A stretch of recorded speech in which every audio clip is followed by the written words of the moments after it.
Good morning, students. Now today we are going to start the language study.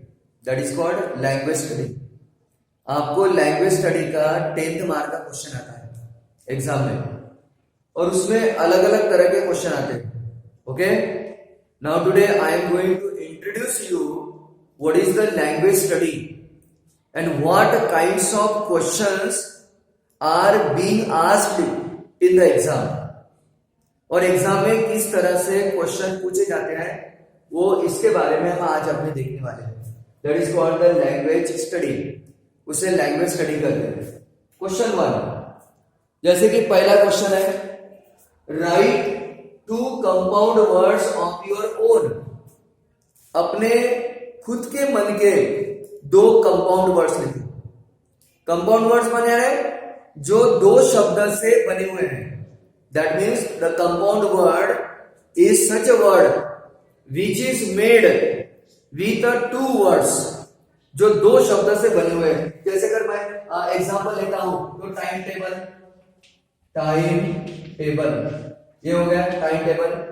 Bedroom, you can say bedroom, बराबर है bedroom.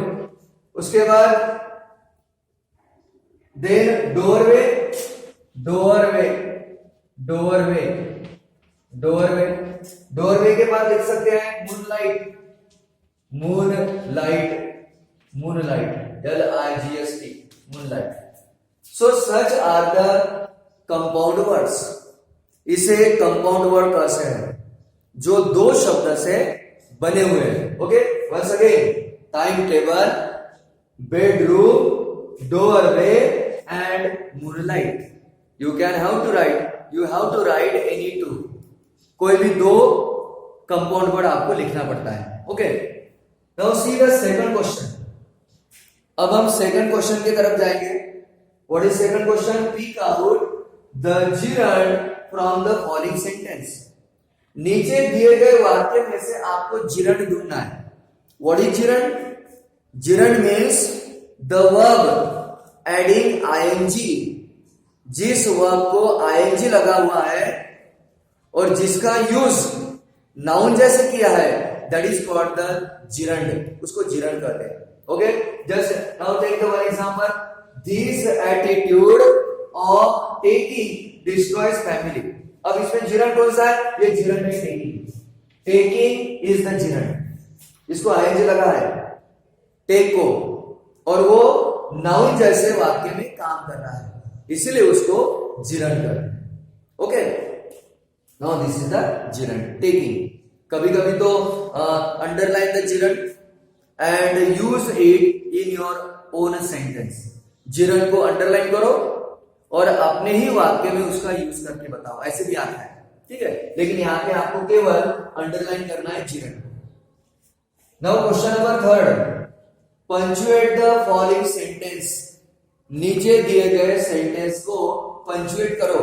Punctuate माने उसको विराम चिन्ह, जहां जहां भी चिन्ह का यूज करना है वहां करना है. जैसे अभी आपने एग्जांपल दिया आपने, आफ्टर ऑल ही डजंट पे मी. अब आपको अगर उसको पंचुएट करना है तो कैसे करोगे? आफ्टर का ए कैपिटल आएगा, बराबर है. वाक्य की शुरुआत है आफ्टर. देखो आफ्टर ऑल, आफ्टर ऑल के बाद यहां पे कॉमा आएगा. आफ्टर ऑल के बाद कॉमा आएगा. कॉमा देने के बाद ही डजंट है यहां पे, तो यन के बाद एपोस्ट्रोफी आएगा, यन एपोस्ट्रोफी टी, यन एपोस्ट्रोफी टी आएगा. डजंट पे मी, और आखिर में आएगा full stop. This is the punctuation. हमने कहा बदल किया? आफ्टर का ए कैपिटल लिखा, आफ्टर ऑल के बाद कॉमा दिया, डजन में यन एपोस्ट्रोफी टी दिया, और आखिरी में फुल स्टॉप दिया. ओके, इस तरह से हमने 3 या 4 बदल किए. Okay, now next question number 4. Question number 4 में है, complete the following word chain of verbs. कभी वर्ब पूछे जाते हैं, कभी एडजेक्टिव पूछे जाते हैं, कभी एडवर्ब, कभी प्रॉपर नाउन, कभी कॉमन नाउन, कभी material noun.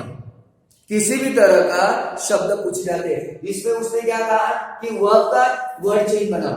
What is word chain? जैसे यहाँ पे एक शब्द दिया है examine, examine is verb, examine verb है। अब आपको 4 वर्ब लिखना है। कैसे? इस जो वर्ब दिया है उसका जो आखिरी लेटर है ई या ई से बनाना है आपको। जैसे मराठी में या हिंदी में गाने की भेंडिया खेलते हैं कि नहीं, उस तरह से आखिरी लेटर से दूसरा गाना चालू करो। इस तरह से जैसे यहाँ पे ई है तो ई से आपको यहाँ पे वर्ब लिखना पड़ेगा। ई का क्या बनेगा यहाँ पे? ई ए टी, ईट, बराबर। फिर आ गया टी, टी से क्या बनेगा? टेक, टी ए के ई, टेक। ध्यान में रखना, अगर पहला वर्ब V1 में है तो बाकी के भी वर्ब V1 में ही आना चाहिए। ईट आ गया, टेक आ गया, टेक का ई आखिरी में, फिर ई का आ जाएगा ईट, ई ए टी, ईट, बराबर। फिर टी आ गया, टी का आ जाएगा यहाँ पे tear, T A R, T A R, tear है पानी। इस तरह से आपको वर्ड चेन बनाना है वर्ब का। अगर वर्ब का पूछा है तो वर्ब का, एडजेक्टिव का पूछा है तो एडजेक्टिव आएंगे सभी, प्रॉपर नाउन है तो प्रॉपर नाउन का, कॉमन नाउन है तो कॉमन, मटेरियल नाउन है तो मटेरियल। किसी भी तरह का अगर पूछे तो इस तरह से आपको बनानी है। लास्ट क्वेश्चन है question number 5, rewrite the sentence in present perfect tense. अब आखिरी सेंटेंस में उसने पूछा कि प्रेजेंट परफेक्ट में इस वाक्य को कन्वर्ट करो प्रेजेंट परफेक्ट में। अब आपको प्रेजेंट परफेक्ट का फॉर्मूला मालूम होना चाहिए। What is the formula of the present perfect? Has, have plus V3, बराबर है। अब आपको हैव और V3 यहां पे लिखना है तो कैसे लिखोगे? ये हैड बीन हटा दोगे, हैड बीन की जगह आएगा हैव, और ये जो वर्किंग है वर्किंग को हटा के यहाँ पे ईडी लगेगा वर्क। कैसे बन गया? I have work for a meal for almost. यानी जो अननेसेसरी है उसको रिमूव करो और जो नेसेसरी वर्ड है उसको रिप्लेस करो। आई have work for Anil for almost a month. इस तरह से लैंग्वेज स्टडी में क्वेश्चन पूछे जाते हैं। Okay, now write down and try to practice at home. I will send the question of the language study in your group. अपने group में आपको मैं एक एक्सरसाइज भेजूंगा, वो आपको घर में सॉल्व करना है। Until then, see you tomorrow.